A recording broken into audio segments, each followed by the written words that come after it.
嘅時候喺第19節啦。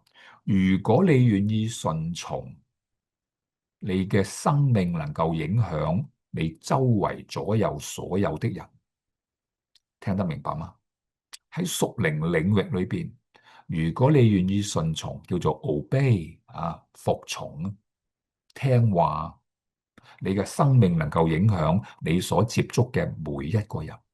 但係叛逆咧，叛逆真係嚟自驕傲叛逆就話應該做嘅冇做，魔鬼叫做叛逆之子。如果我哋冇耶穌咧，個個都跟住佢成為叛逆之子。所以一個人嘅影響力所帶嚟嗰種嘅爆炸力係我哋難以想象。所以你要立定心志去決定跟從耶穌定跟從撒旦咯。所以弟兄姊妹唔好睇小唔好睇小你自己。你從今日去立志嘅時候，每一個嘅今日你都能夠發揮福音嘅影響力。所以過去我喺其中一個嘅家庭聚會當中分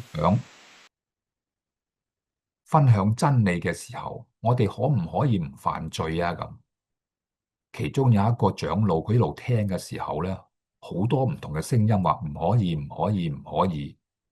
但係第二日佢再分享就話，當佢前一晚聽完我講道嘅時候，成晚瞓唔到覺。佢話要思想吳牧師所提及唔犯罪嗰個情況。佢就話，如果好似以諾咁樣300年唔犯罪得唔得啊？咁佢話好似好難。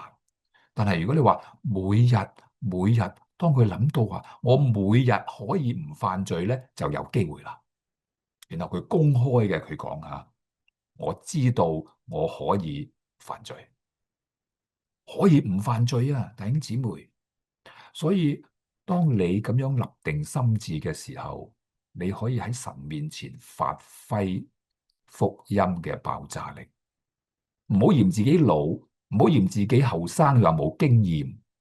無論你係男女老幼、初信或者信咗好耐，只要你願意，神會改變我哋。